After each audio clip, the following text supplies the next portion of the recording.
I don't know who you think you are, man, but rules are rules. Maybe try another entrance, all right? Yeah, this is Fordham. I'm standing here watching your rookie humiliate a federal judge.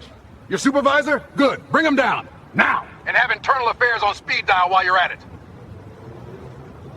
The sun had only just begun to cast its long, pale fingers across the granite facade of the John F. Simmons Federal Building, a monolithic structure of justice and order in the heart of the city.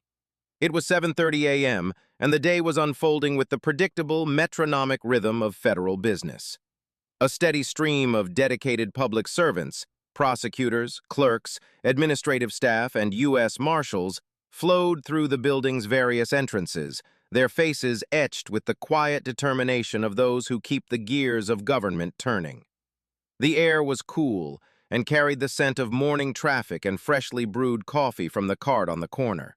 For all intents and purposes, it was a morning indistinguishable from 1,000 others. The rhythm of the building was one of controlled efficiency, a place where protocols were sacred and identity was a matter of verifiable fact, not subjective opinion. Inside this fortress of law, Judge Eleanor Vance's chambers on the 7th floor were already illuminated.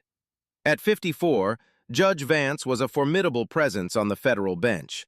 A graduate of Yale Law School, she had spent 18 years as a tenacious federal prosecutor, building complex cases against organized crime syndicates and corrupt public officials before her presidential appointment and near-unanimous Senate confirmation a decade ago. Her reputation was built on a foundation of intellectual rigor, unwavering fairness, and a judicial temperament that could cut through the most convoluted legal arguments with surgical precision. She was respected by the defense bar and revered by the prosecutors who appeared before her, known for her meticulous preparation and her intolerance for anyone, on either side of the courtroom, who wasted the court's time or disrespected its authority. On this particular morning, Judge Vance was scheduled to preside over a critical pre-trial hearing in a sprawling racketeering case that had consumed her docket for months. She had left her home earlier than usual, her mind already sifting through the intricate motions and counter-motions she would need to rule on. As her city-issued sedan pulled up to the curb, she gathered her leather briefcase, which was heavy with bound volumes of case law and annotated filings. She wore a tailored charcoal suit, her professional armor, and carried herself with an air of purpose that was as much a part of her as her federal commission. Her path into the building was a ritual honed over 10 years, a brief nod to the familiar faces at the security checkpoint, the seamless scan of her building access card, the quiet hum of the elevator ascending to her floor. It was a routine that reinforced the order and predictability of the world she inhabited. The Simmons Federal Building was a model of post-9/11 security architecture. Its primary employee entrance on Patriot Plaza was fortified with blast-resistant glass, turnstiles linked to a biometric database, and a gauntlet of high-definition security cameras that monitored every angle. The system was designed for one purpose: to distinguish authorized personnel from unauthorized visitors with cold electronic certainty. For a sitting federal judge like Eleanor Vance, entry was meant to be frictionless. Her credentials, a federal judicial identification card and a proximity access badge, were among the highest clearance levels in the system. Her biometric data, photograph, and employment status were instantly verifiable by any security officer with access to the network. The protocols were clear, unambiguous, and tested daily. They were the invisible shield that allowed the vital work within the building to proceed without interruption or threat. As she approached the reinforced glass doors, her mind was on the legal arguments awaiting her, not on the process of entering her own workplace. She had no reason to believe that on this perfectly ordinary morning, the shield would be turned against her, and that the very system designed to protect her would be weaponized by an officer who saw not a judge, but a target for his own misguided authority. As Judge Vance neared the electronic card reader, a figure stepped directly into her path, his body language a study in rigid opposition.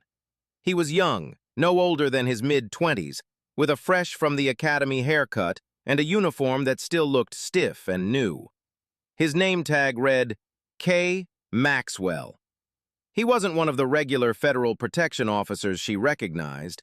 He was an employee of a private contractor, Citadel Security Solutions, the firm that had recently won the bid to manage the building's exterior checkpoints. "Hold it right there," he commanded, his voice devoid of the professional courtesy typical of the building's security staff. He raised a hand, palm out, in a universal gesture to stop. Judge Vance paused, more surprised than alarmed. She was accustomed to the deferential respect her position commanded within these walls. "Good morning, officer," she said, her tone even and professional. "I work here." She held up her credentials for him to see, her federal judicial ID bearing the official seal of the United States courts and her photograph alongside the electronic building pass she was about to scan. Officer Kevin Maxwell glanced at the IDs for less than a second, his eyes barely registering the information before a dismissive frown creased his lips. "That's not proper identification," he stated flatly. The assertion was so patently absurd that for a moment, Judge Vance thought she must have misheard him. "Officer," she began again, maintaining her composure, "this is my official federal judicial identification, and this is my building access card. I've used them to enter this building every workday for the past 10 years. She gestured toward the card reader. "If you'd allow me to scan my badge, the system will verify my identity and clearance instantly." Maxwell crossed his arms, planting his feet more firmly. It was a posture of defiance, a physical declaration that he was the immovable object and she was the resistible force. "I'm in charge of this checkpoint, and I determine what's proper ID. That card," he said, flicking his chin toward her judicial credentials, "is not something I recognize. You'll need to go to the visitor's entrance on the other side of the building and get a temporary pass." The suggestion was insulting and logistically impossible.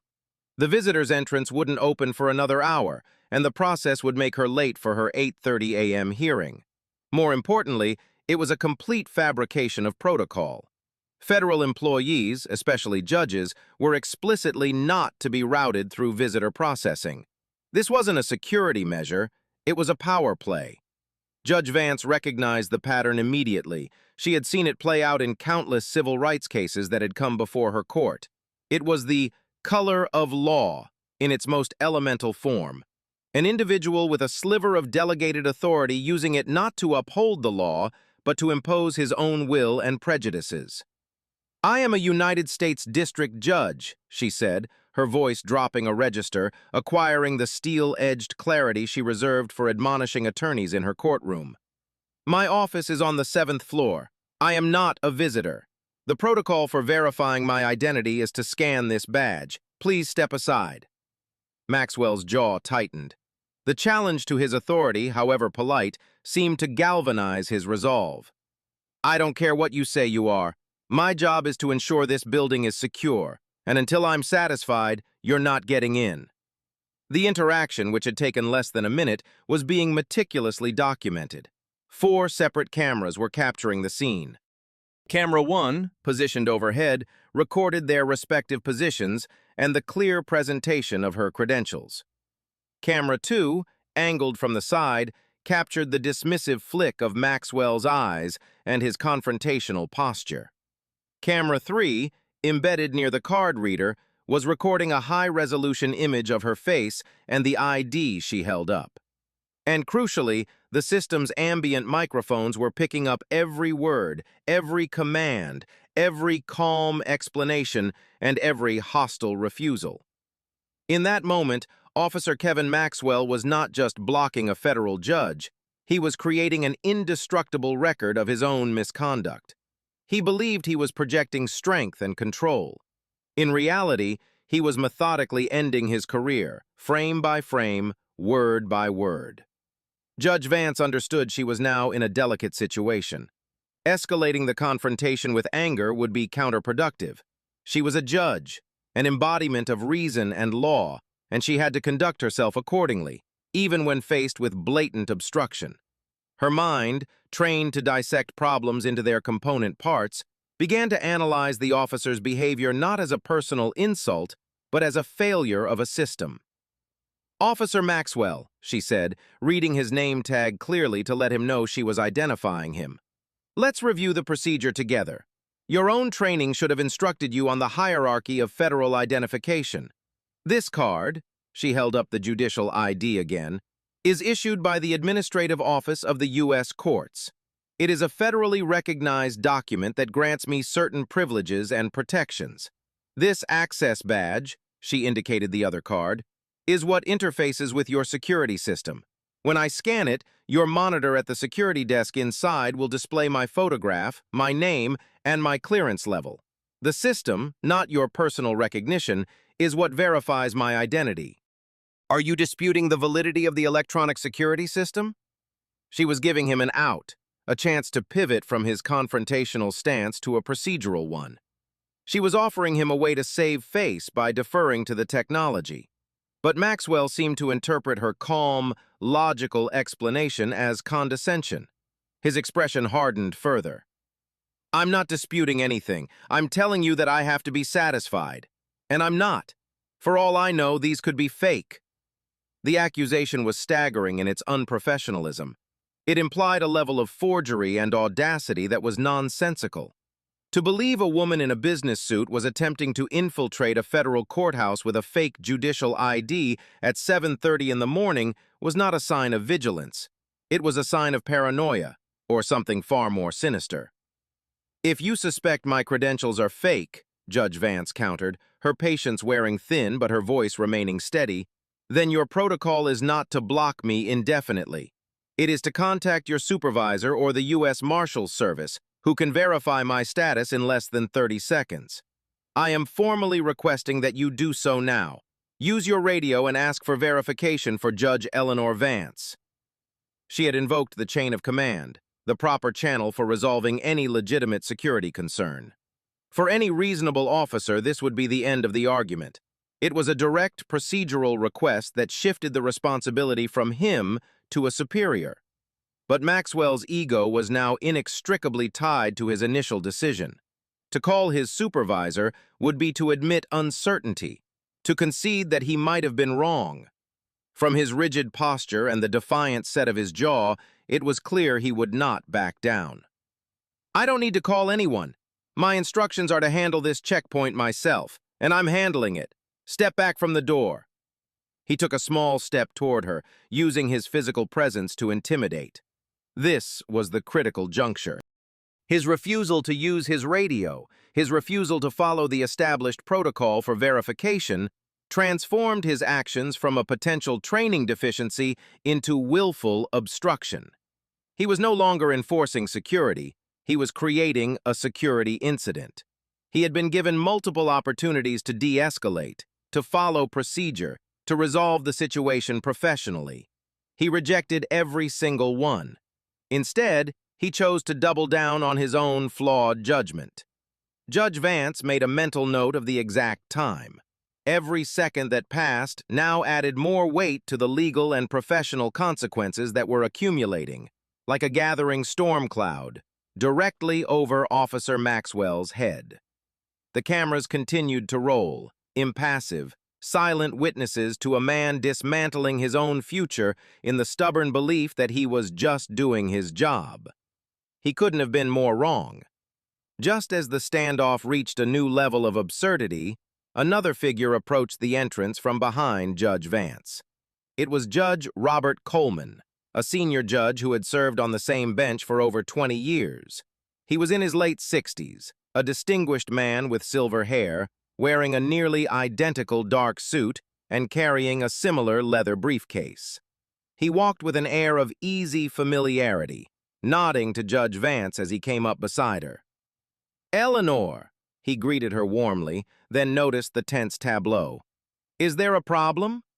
Before she could answer, Officer Maxwell's demeanor underwent a complete and instantaneous transformation. The hostile, confrontational posture he had adopted toward Judge Vance melted away. He gave Judge Coleman a quick, deferential nod. "Good morning, sir," he said, and then he did something that would become a focal point of every investigation to follow. He stepped aside. He physically moved out of the path to the card reader, creating a clear and open lane for Judge Coleman. He did not challenge him. He did not ask to see his identification. He did not command him to hold it right there. He saw a man who, in his mind, fit the profile of a federal judge, and he yielded. Judge Coleman, momentarily confused by the officer's deference to him and continued obstruction of his colleague, paused. He looked from Maxwell to Judge Vance. "Officer, what is going on here? Judge Vance needs to enter the building." The contrast was captured with devastating clarity by the security cameras. Camera 4, positioned from across the plaza, recorded the entire sequence in a single wide shot. It showed two federal judges dressed in the same professional attire, carrying similar briefcases, holding identical credentials. It showed one being blocked, interrogated, and denied entry, while the other was immediately recognized and waved through. The disparate treatment was not subtle. It was a blatant, real-time demonstration of selective enforcement. There was no variable to explain the difference in treatment other than the one that was visually obvious. Judge Vance was a black woman, and Judge Coleman was a white man. Judge Vance watched the interaction, her expression a mask of controlled anger. She had presided over discrimination cases where plaintiffs had to piece together circumstantial evidence to prove biased treatment. Here, the proof was being presented in high-definition video, a perfect, textbook example of what disparate treatment looked like. Ignoring Judge Coleman's question for a moment, Maxwell turned his attention back to Judge Vance, his hostile demeanor snapping back into place as if a switch had been flipped. "Like I said," he growled at her, "she needs to use the visitor's entrance." Judge Coleman's amiable expression vanished, replaced by one of disbelief and then stern disapproval. He had been a judge for long enough to recognize contempt when he saw it, whether in a courtroom or on a courthouse plaza. "Officer, I am personally vouching for Judge Vance.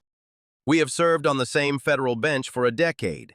She is who she says she is. Now, let her through." It was a direct order from a senior federal judge, a man whose authority within that building was second to none. It was also another lifeline for Maxwell, a final opportunity to stand down without further consequence. But Maxwell, blinded by his own arrogance, was now in too deep. He shook his head, looking at Judge Coleman as if he were an inconvenience. "With all due respect, sir, your word doesn't change the protocol. I need to verify her myself." He had just contradicted his own actions. He hadn't verified Judge Coleman. He had taken one look at him and made an assumption. The lie was as plain as the bias that drove it. The cameras recorded his hypocrisy, the different standards he applied within the span of 30 seconds. This footage would later be played for investigators, for attorneys, for a jury, if necessary, leaving no room for interpretation. It was the moment Maxwell's defense crumbled before it was ever even formed. As Judge Coleman stared at Officer Maxwell, appalled by his insubordination, another person entered the fray. A young woman, Sarah Jenkins, one of Judge Vance's law clerks, was approaching the glass doors from the inside, on her way to grab a coffee before the morning's work began. She saw the confrontation and immediately recognized that something was profoundly wrong. She saw her boss, a federal judge, being barred from her own workplace. Without hesitation, Sarah pushed open the door and stepped out onto the plaza. "Excuse me, officer," she said, her voice respectful but firm. "That is Judge Eleanor Vance. I am her law clerk. I can confirm her identity. Is there a problem with the system?" Sarah, a recent top graduate from Georgetown Law, was bright and perceptive. She understood the power dynamics at play and was trying to offer a diplomatic solution, framing the issue as a potential technical glitch rather than an officer's misconduct. Maxwell turned to her, his face a mask of irritation.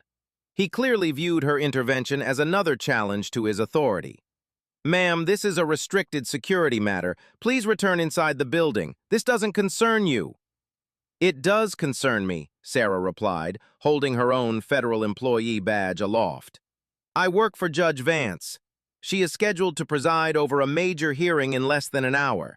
If you are preventing her from accessing her chambers, you are obstructing the administration of justice.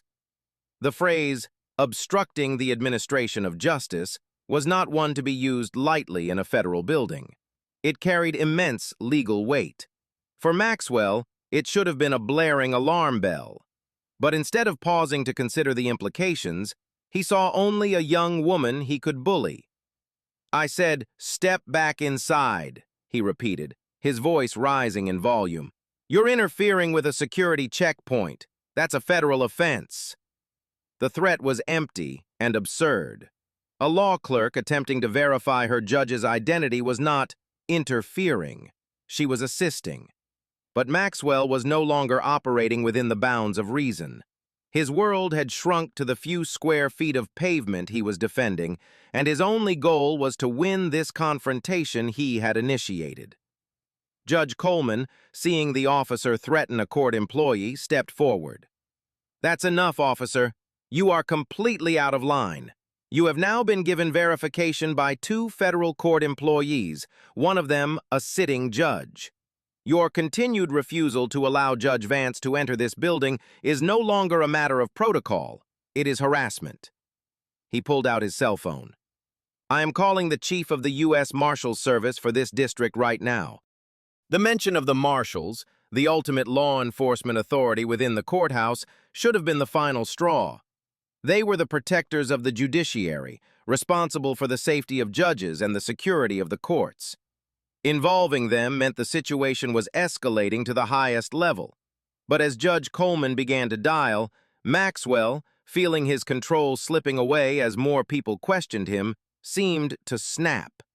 He looked from the defiant law clerk to the furious senior judge, and then his eyes landed back on Judge Vance, who had remained silent but resolute throughout the exchange. The pressure that had been building inside him, from his own insecurity, his prejudice, and his stubborn pride, finally erupted. He was about to make the single biggest mistake of his life, and he was going to do it in front of 2 judges, a law clerk, and a battery of federal security cameras. He took a deep breath, puffed out his chest, and spoke the words that would ensure this incident would be remembered not as a misunderstanding, but as an act of pure, unadulterated bigotry. With the attention of both Judge Coleman and Sarah Jenkins fixed on him, Officer Maxwell's frustration curdled into raw venom. He felt cornered, his authority being openly challenged and undermined from all sides. He took a half-step back, creating a sliver of distance, as if to brace himself for the verbal grenade he was about to detonate. He looked past his 2 white interlocutors and locked his gaze directly on Judge Eleanor Vance. The words that came out of his mouth were not spoken in a fit of rage or a thoughtless shout. They were delivered with a cold, deliberate contempt, each syllable dripping with a poison that had clearly been brewing just beneath the surface. I don't care if the president himself comes down here to vouch for her, he sneered, his voice loud enough for the security system's microphones to capture with perfect fidelity. People who look like her are usually here with a mop, not a gavel. The statement hung in the crisp morning air, thick and suffocating. For a fraction of a second, there was absolute silence. The ambient sounds of the city, the distant traffic, the chatter of pedestrians seemed to fade away, leaving only the ringing echo of his words. It was a line drawn in the sand, a declaration of prejudice so explicit and ugly that it left no room for ambiguity or excuse.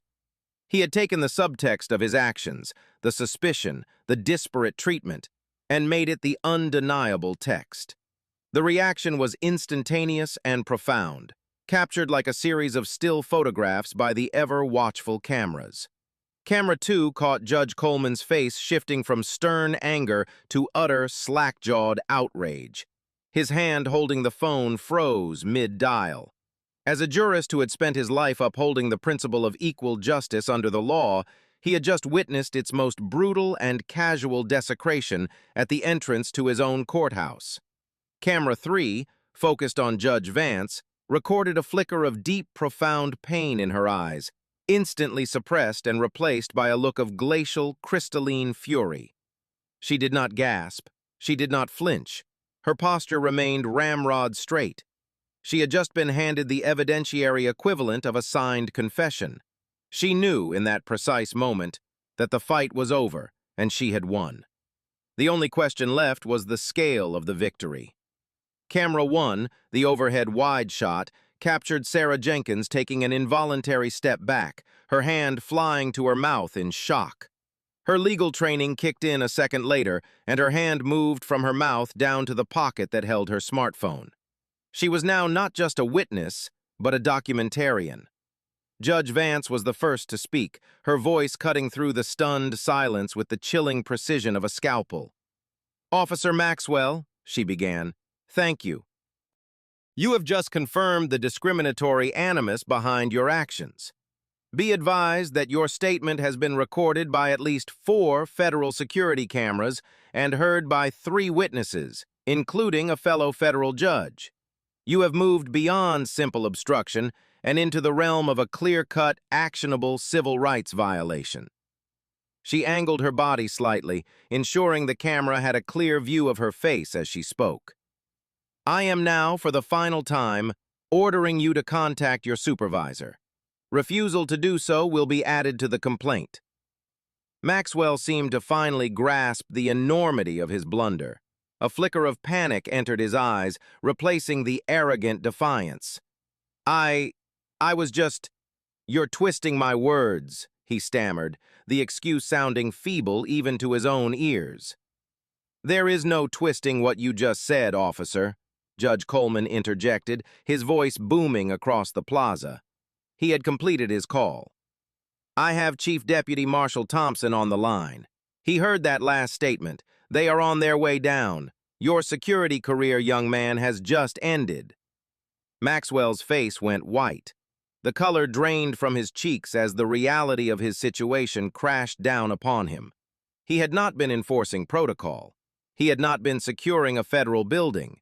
He had been performing his own bigotry on a federally recorded stage, and the curtain was now coming down with a final, crushing weight. He had thought his uniform gave him power, but he had just learned that true power lies not in a badge, but in the words you choose and the evidence that records them. The response was not just swift, it was immediate and overwhelming. Less than 60 seconds after Judge Coleman's call, the heavy glass doors of the courthouse burst open. 2 imposing figures in dark suits, U.S. Marshals with earpieces and the unmistakable bearing of elite federal law enforcement, strode onto the plaza. They were followed closely by a man in a rumpled but official-looking blazer, Donald Peterson, the building's director of security. Peterson, a man with 25 years of experience in federal protective services, took in the scene in a single, sweeping glance. 2 of his judges standing outside their own courthouse, a visibly shaken law clerk, and one of his new contract security officers looking like a cornered animal. He didn't need to hear the details. The body language told a story of catastrophic failure. His first priority was the judge. "Judge Vance, Judge Coleman, I am so sorry," he said, his voice tight with a mixture of professional embarrassment and genuine alarm. He gestured toward the open doors. "Please come inside immediately. We will handle this." He then turned his attention to Officer Maxwell, his expression hardening into one of cold, controlled fury. "Maxwell, step away from the checkpoint, now!"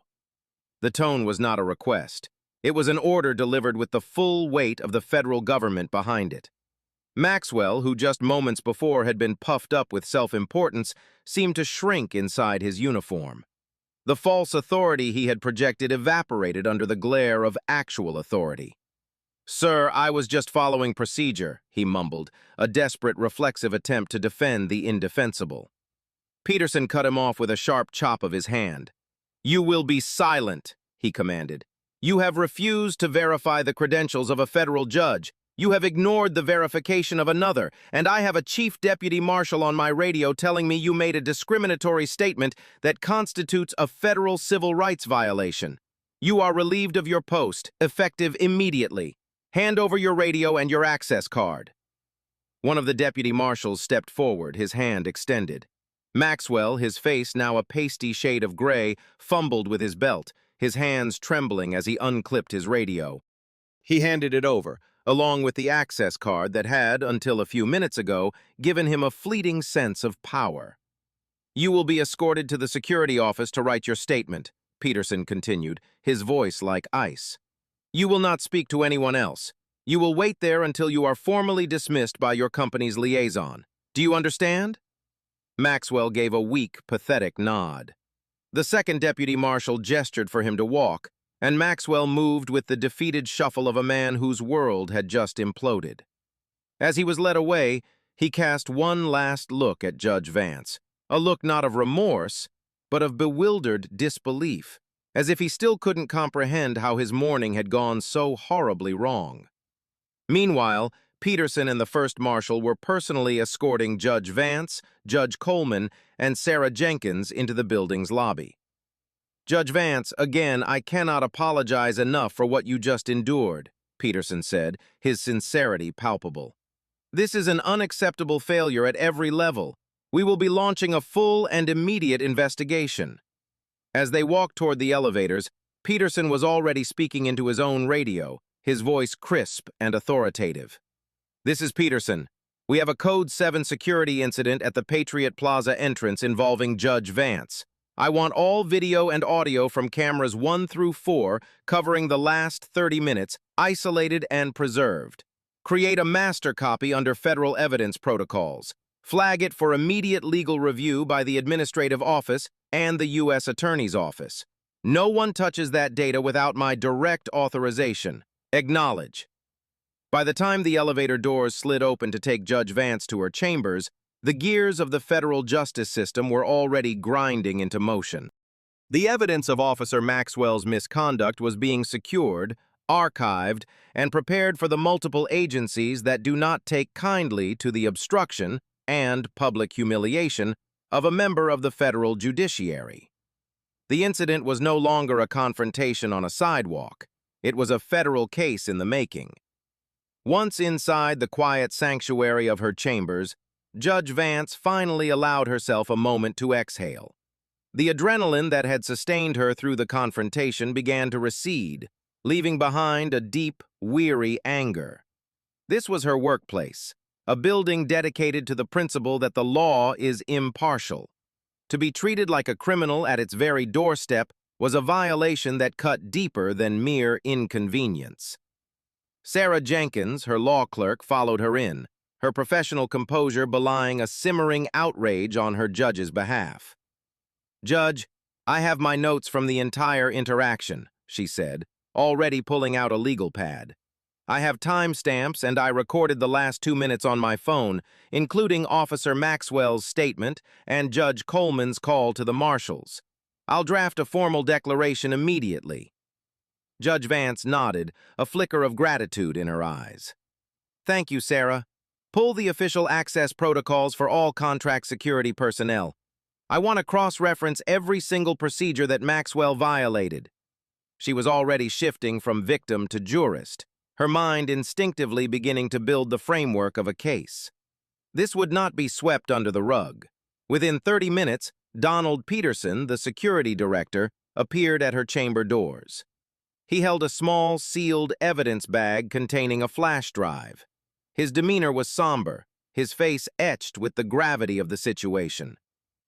"Judge Vance," he began, "I have the complete, unedited audio and video footage from all 4 cameras covering the entrance. This is your personal copy. Another has been secured in our evidence vault, and a third is being couriered to the Administrative Office of the U.S. Courts as required by judicial protection protocols. I've reviewed it myself." He paused, clearly struggling with what to say next. "Judge, there is no way to excuse what happened. The footage is damning. His refusal to scan your credentials was a direct violation of Section 4, Paragraph B of our standard operating procedures. His refusal to contact a supervisor upon request was a violation of Section 6, Paragraph C. And his treatment of you compared to his treatment of Judge Coleman is indefensible. I am filing a formal recommendation with Citadel Security Solutions for Officer Maxwell's immediate termination for cause. Furthermore, I am flagging this incident for review by the Department of Justice's Civil Rights Division. Judge Vance accepted the evidence bag. Mr. Peterson, I appreciate your swift action, but I need to know, has this officer had any prior complaints lodged against him? Peterson's expression darkened, confirming her suspicion. I pulled his entire file the moment I got back to my office. He's only been stationed at this building for 2 weeks. In that time, there have been 3 informal complaints from federal employees about his overly aggressive and confrontational attitude during credential checks. He looked down at his notes. All 3 complainants were women of color. No formal investigation was launched because the complaints were verbal and didn't allege a specific policy violation, just rudeness. In light of this morning's events, it's clear we failed to recognize a pattern. That failure is on me, and it will be rectified. That piece of information was critical. It transformed the incident from the rogue actions of one bad officer into a clear case of institutional negligence. The contracting company Citadel had been on notice, however informally, that Maxwell was a problem, yet they had left him at a critical security checkpoint. By noon, the official statements began to pour in. Judge Coleman submitted a scathing 4-page witness declaration detailing the encounter, explicitly stating his belief that Officer Maxwell's actions were motivated by clear and unmistakable racial and gender bias. Sarah Jenkins submitted her meticulously documented declaration, complete with verbatim quotes. The U.S. Marshals Service, as part of their duty to protect the judiciary, opened its own investigation, focusing on the incident as a potential threat to judicial security and independence.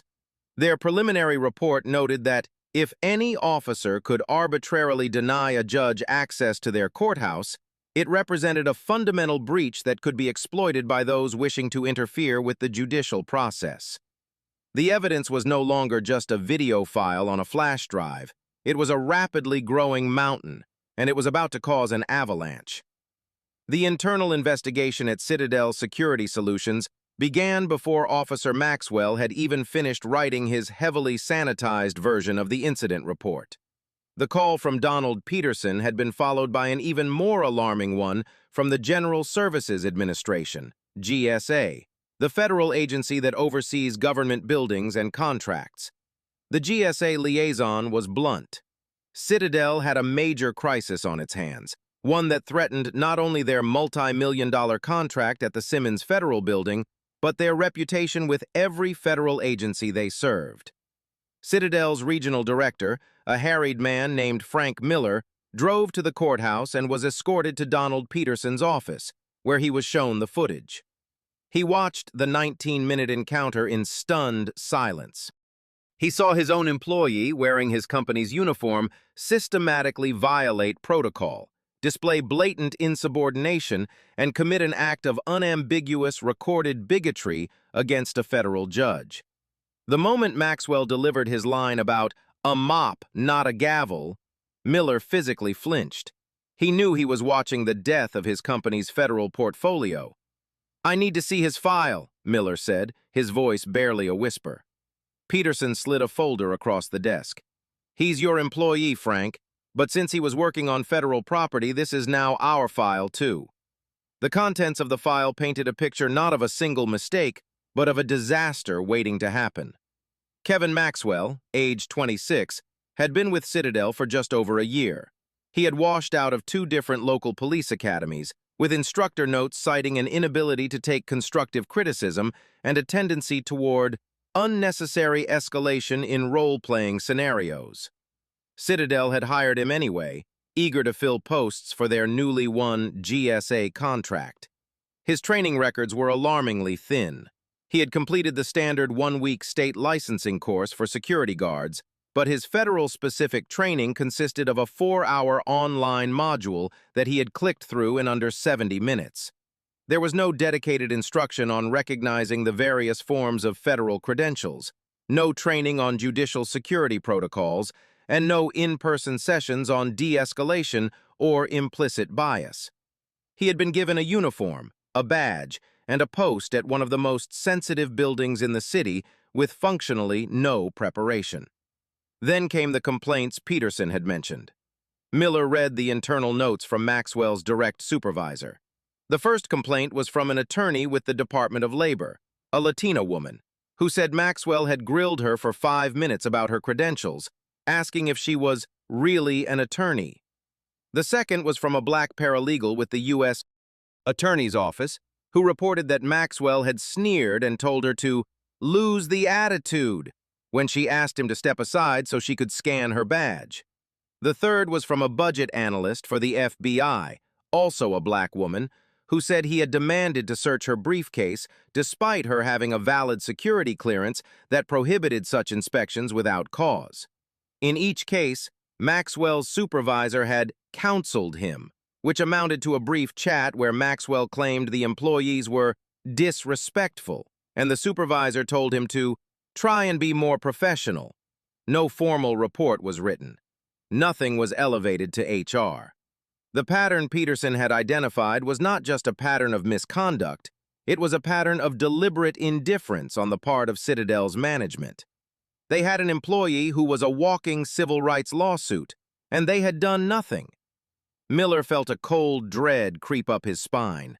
His company hadn't just employed a bad officer. They had created him. They had hired a known risk, failed to train him, and then ignored multiple explicit warning signs that his prejudice was affecting his work. The video of the incident with Judge Vance was not the cause of their problem. It was merely the undeniable symptom of a deep systemic rot.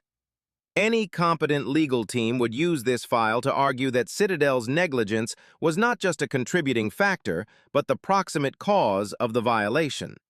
The case would no longer be about one officer's bigotry.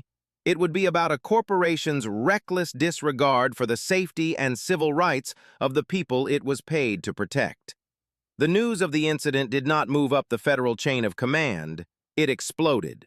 The formal report from the U.S. Marshals Service landed on the desk of the chief judge for the district before lunchtime.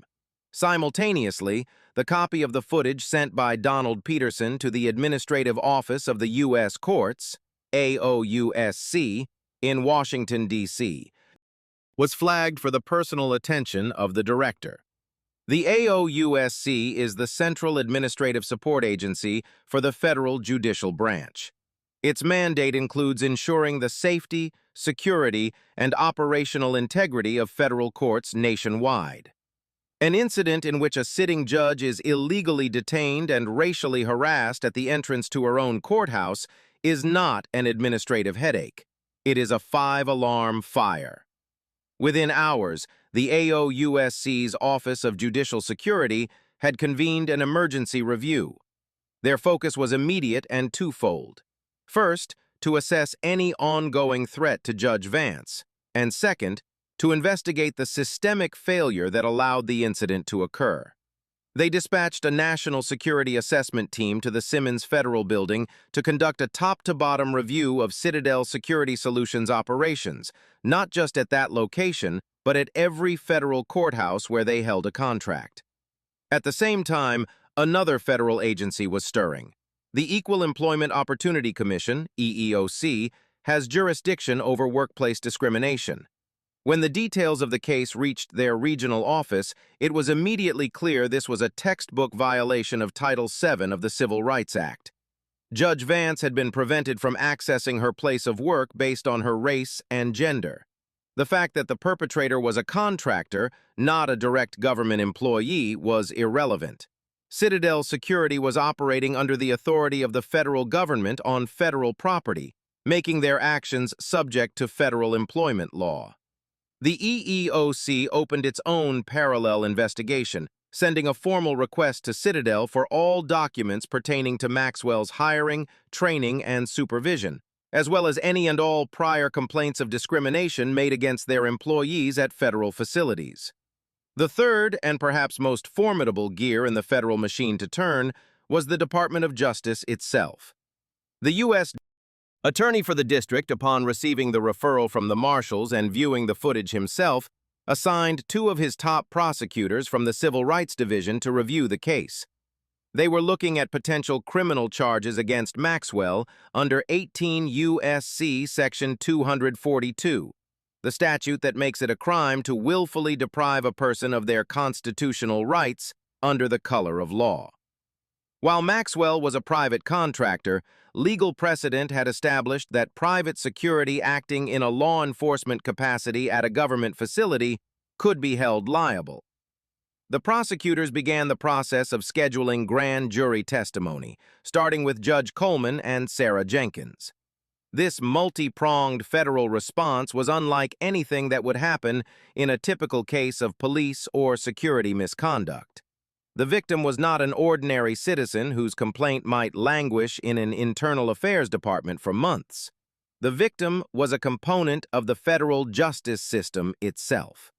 An affront to one judge was treated as an affront to the entire judiciary.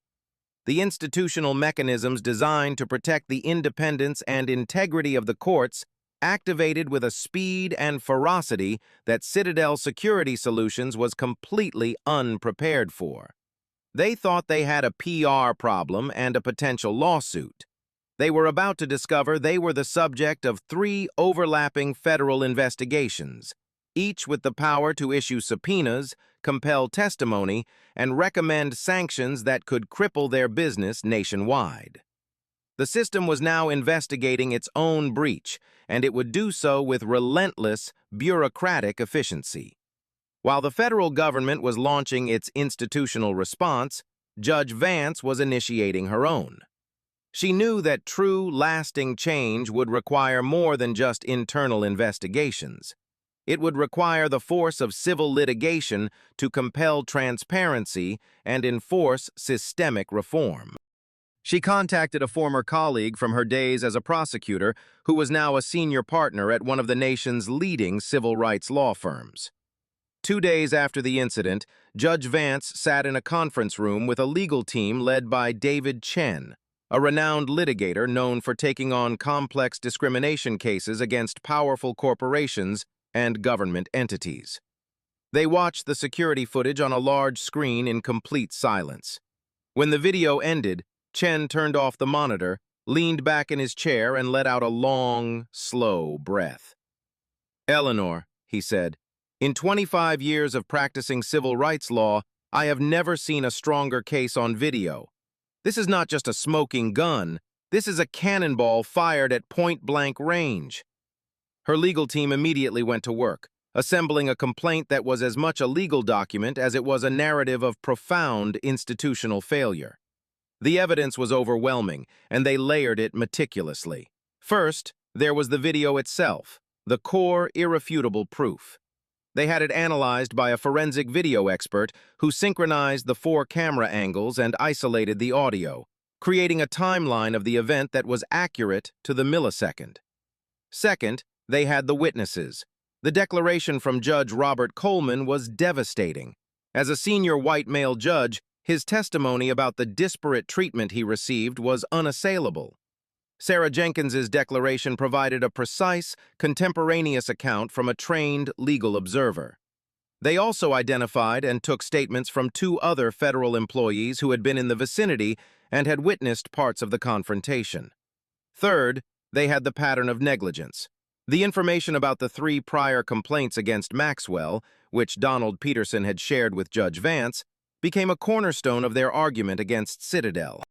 They would argue that the company had actual and constructive notice of Maxwell's discriminatory tendencies and had demonstrated deliberate indifference by failing to act, making them directly liable for his conduct. Fourth, they had the clear violations of protocol. They cited the specific sections of Citadel's own operating procedures and the GSA's security requirements that Maxwell had breached.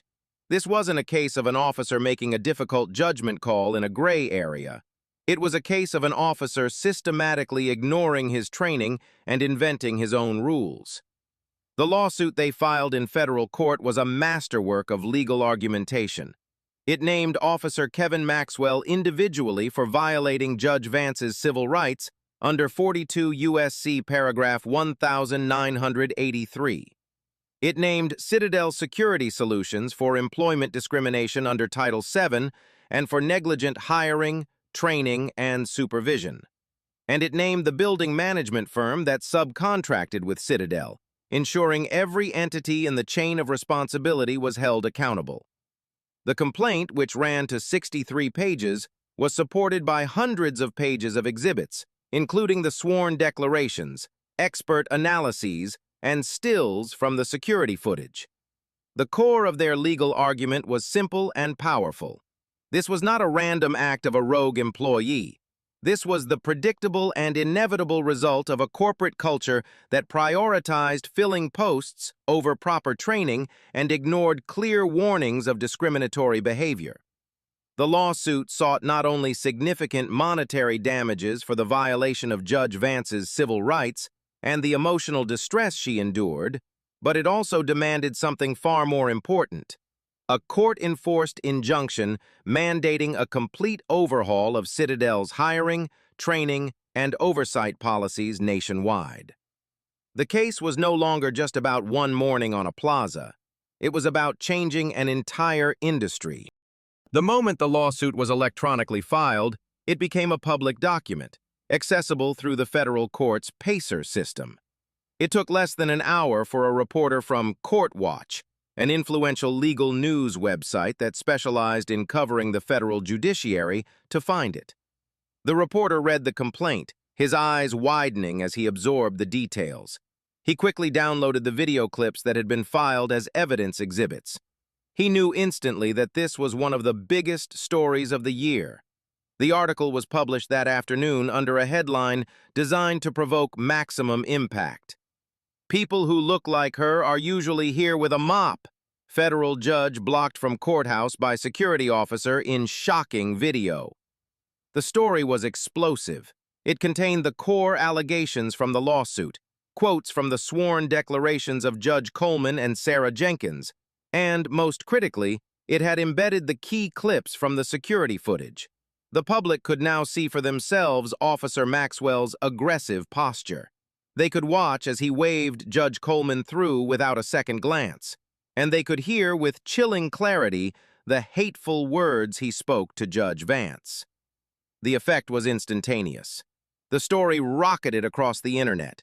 It was picked up by the Associated Press, Reuters, and every major news network. The video clips were ripped and shared across Twitter, Facebook, and Instagram, where they were viewed millions of times within hours. The hashtag Judge Vance began trending nationwide. The court of public opinion convened, and its verdict was swift and unanimous. Outrage poured in from every corner of society. Civil rights organizations issued statements condemning the incident as a stark example of the everyday racism that black professionals face. Legal associations expressed their shock that a member of the judiciary could be treated with such contempt. Politicians on both sides of the aisle released statements demanding a full investigation and accountability. Cable news channels convened panels of experts to analyze the footage. Legal analysts broke down the strength of Judge Vance's case, concluding it was an absolute legal slam dunk. Security consultants dissected Maxwell's procedural failures, calling his actions a case study in how not to be a security professional. Citadel Security Solutions, which had been hoping to manage the crisis quietly behind the scenes, was caught in a firestorm.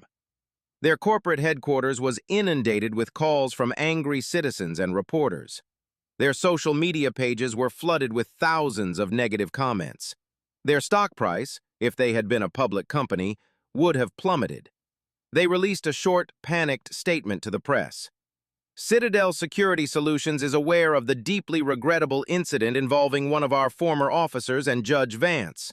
The officer's conduct was unacceptable and does not reflect our company's values. He was terminated immediately. We are cooperating fully with all federal investigations and are committed to ensuring a safe and respectful environment at all our facilities." But the statement was too little too late. It was a flimsy corporate bandage on a gaping, self-inflicted wound. The video had already told the real story. The public didn't see a former officer. They saw a Citadel employee in a Citadel uniform representing the Citadel brand as he delivered his prejudiced tirade.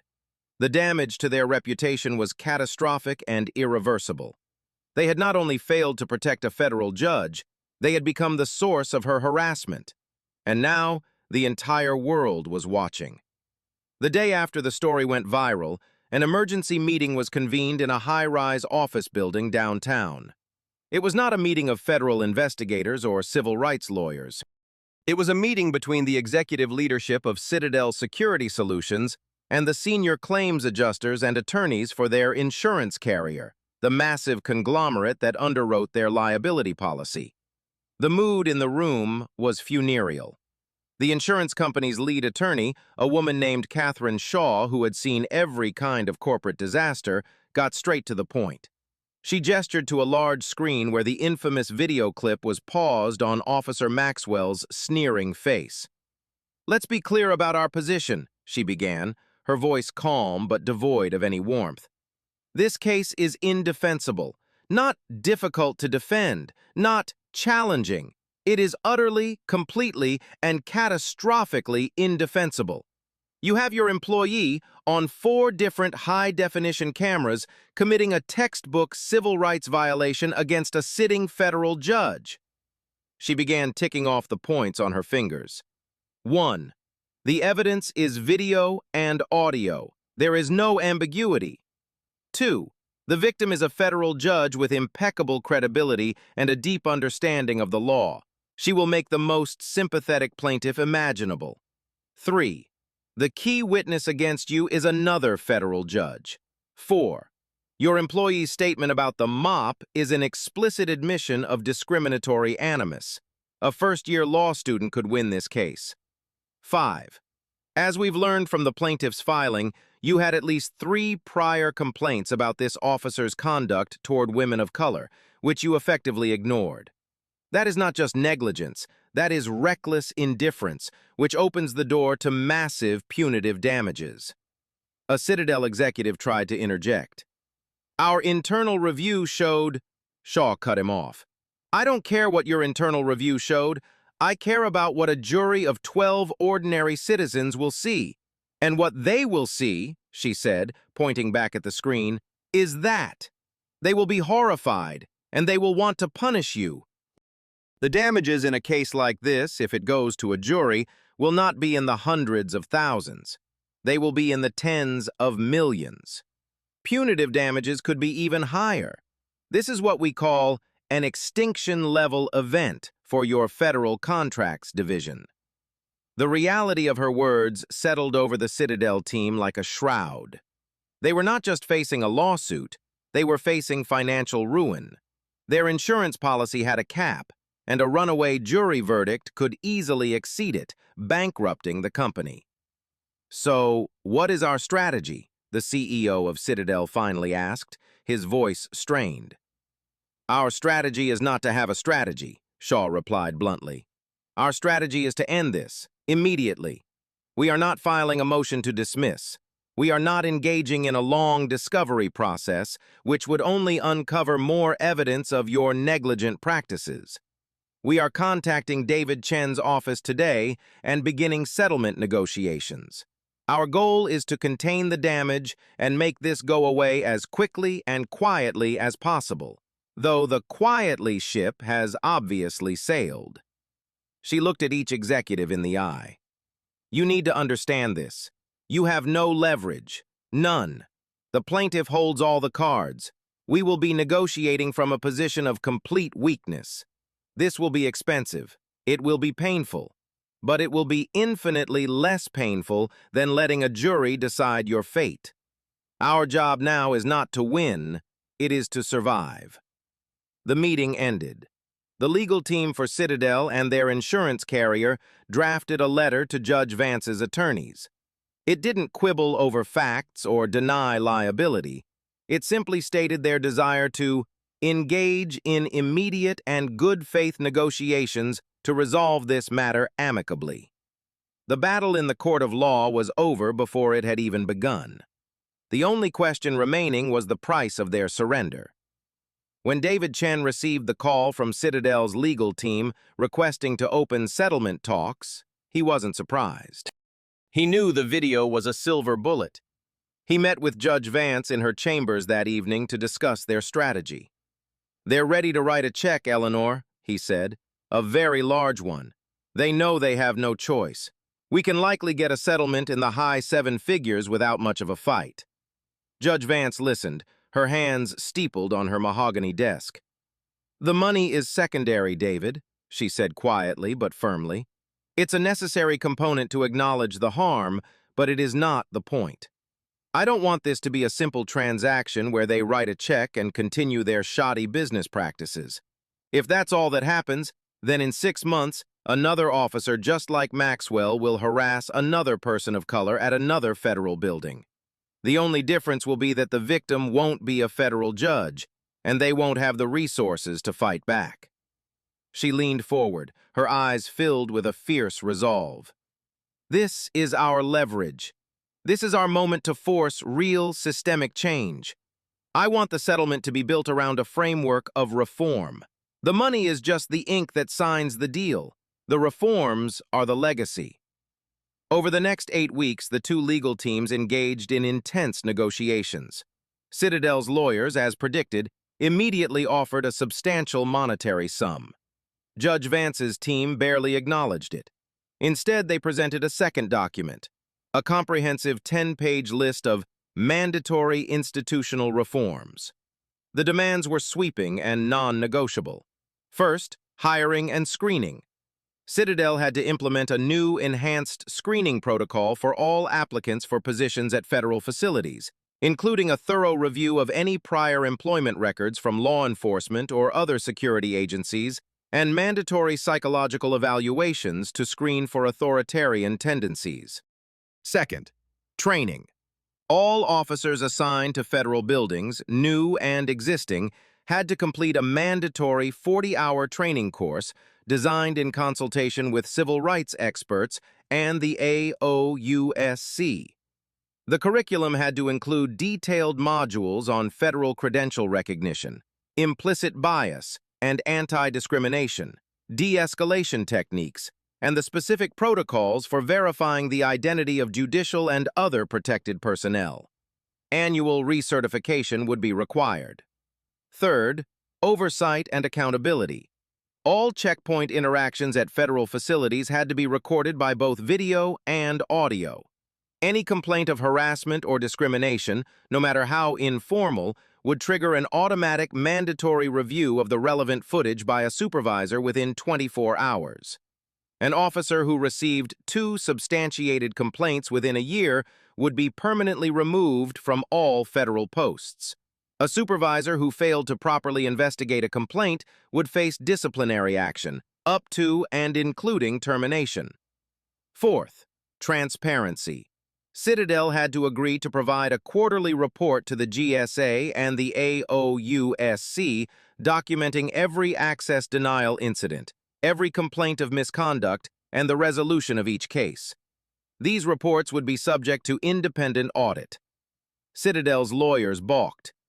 "This is unprecedented," one of them argued. "You are asking us to fundamentally change our entire business model nationwide." "Precisely," Chen replied calmly. "Your current business model produced Officer Maxwell. It is clearly defective. Consider this a product recall." The negotiations were strenuous, but Judge Vance's position was unassailable.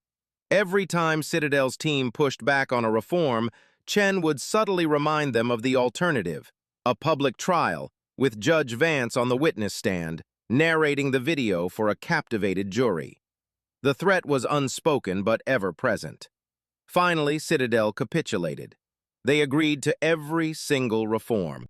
Only then did the discussion turn to money. The final settlement included a payment of $2.5 million to Judge Vance. But as per her instructions, the agreement stipulated that a significant portion of the funds would be used to establish a new legal aid foundation, the Federal Workplace Dignity Fund, dedicated to providing legal assistance to any federal court employee, from janitors to clerks, who faced workplace discrimination. The settlement was finalized as a consent decree, filed with and signed by another federal judge. This meant its terms were not just a private contract, they were a court order. If Citadel failed to comply with any of the reforms, they would be in contempt of court, facing massive fines and sanctions. Judge Vance had not just won a settlement, she had weaponized it to create a new enforceable standard of conduct for an entire industry. The finalization of the consent decree was not the end of the story. It was the beginning of a sea change. The Vance reforms, as they quickly became known within the industry, sent shockwaves through the world of government contracting. The General Services Administration, GSA, which had been conducting its own review of Citadel's contract, moved swiftly. They announced that key provisions of the Vance reforms, specifically the enhanced training, mandatory footage review for complaints, and quarterly transparency reports, would be incorporated as a new minimum standard for all security contractors wishing to bid on contracts for the thousands of federal buildings they managed. Overnight, Judge Vance's settlement agreement became de facto federal policy.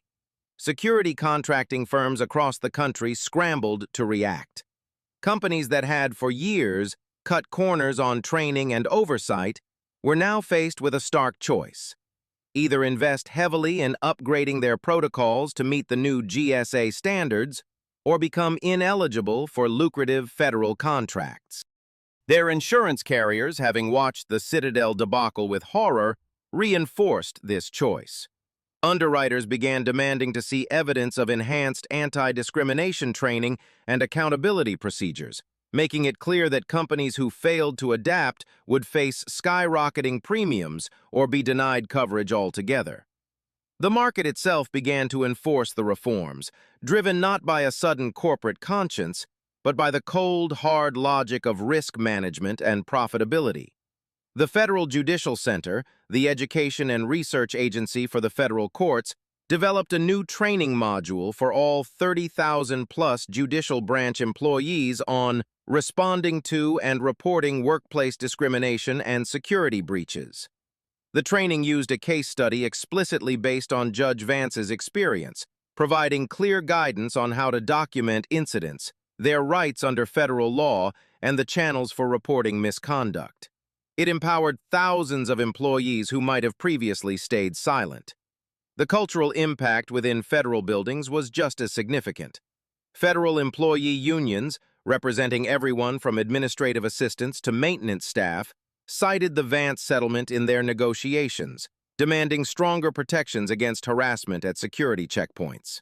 The dynamic began to shift. Security officers became acutely aware that their every interaction was being recorded and that complaints would no longer be ignored. Supervisors knew they would be held accountable for the actions of their subordinates. A survey conducted by a federal employee advocacy group 6 months after the settlement found a marked increase in employees' confidence in the complaint system. It also found that a majority of minority employees felt they were being treated with more professional respect during entry procedures. The reforms were working not just on paper, but in the day-to-day lived experiences of thousands of public servants. The story of Judge Vance and Officer Maxwell became a fixture in security industry training materials, a cautionary tale of how one officer's bias, amplified by his company's negligence, could lead to a multi-million-dollar settlement and trigger nationwide policy changes. The name Citadel Security Solutions became synonymous with corporate failure, and they subsequently lost several major contract renewals as federal agencies switched to competitors who had more proactively adopted the new standards. Judge Vance had wanted to create a legacy of change, and the ripple effects of her stand were now washing over the entire federal landscape, making it safer and more equitable for everyone who entered a federal building, regardless of their station or the color of their skin. The fallout for Kevin Maxwell was absolute and permanent. His termination from Citadel Security Solutions was merely the first step. The consent decree included a clause, insisted upon by Judge Vance's team, that barred him from ever working for any company or agency holding a federal security contract for the rest of his life. The criminal investigation by the Department of Justice concluded with him pleading guilty to a misdemeanor charge of violating 18 U.S.C. Section 242, resulting in 2 years of probation, a hefty fine, and a permanent federal criminal record. His brief, disastrous career in security was over at the age of 26. His name became a verb in some security circles. To get Maxwelled meant to have your career spectacularly implode due to a recorded act of bigotry. He faded into obscurity, a footnote in a story that had grown much larger than him. Judge Eleanor Vance, by contrast, returned to her judicial duties with her stature and influence immensely enhanced. She continued to preside over cases with her trademark fairness and intellectual rigor, but she now carried a new moral authority. The Federal Workplace Dignity Fund, she established with the settlement money, began providing pro bono legal services to court employees, winning several smaller but significant cases on behalf of clerks, interpreters, and security staff who had faced discrimination. She became a sought-after speaker on civil rights, judicial independence, and institutional accountability, her story serving as a powerful example of how one individual, armed with evidence and resolve, could bend the arc of a powerful system toward justice. Her legacy was not defined by the insult she endured, but by the sweeping positive changes she forged from it. The incident, which could have been a source of private pain and humiliation, became the catalyst for the most impactful work of her career outside the courtroom. The true measure of the change, however, was in the quiet, mundane, and unseen. It was in the thousands of daily interactions at federal building entrances across the country that now transpired with professional courtesy instead of suspicion. It was in the security officer who, instead of making an assumption, followed his training and politely asked to scan a badge. It was in the supervisor who received a complaint and immediately pulled the camera footage instead of dismissing it. It was in the young black attorney who walked into a federal courthouse for the first time and was treated not as an object of suspicion, but as an officer of the court. The system had been forced to learn, to adapt, and to encode a new set of values into its procedures. The change was not perfect, but it was real and measurable, born from the events of a single, disrupted morning. The cameras that recorded everything had not just captured a crime, they had provided the blueprint for its remedy.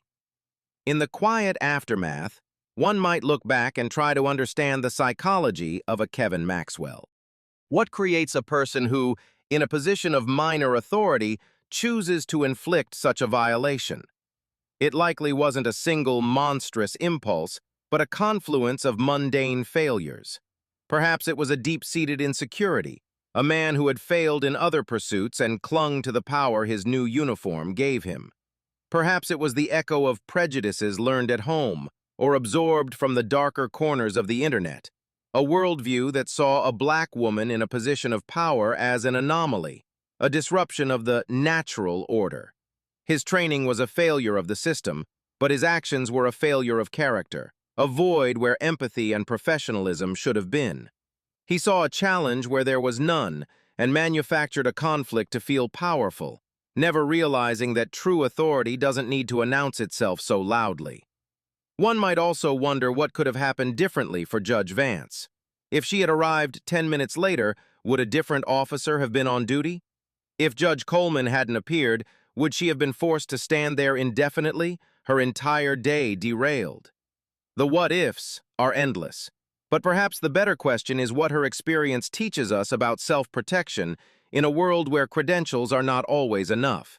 It teaches the power of unwavering composure, of knowing the rules better than those tasked with enforcing them, and of turning an aggressor's tools, in this case the security cameras, into a shield.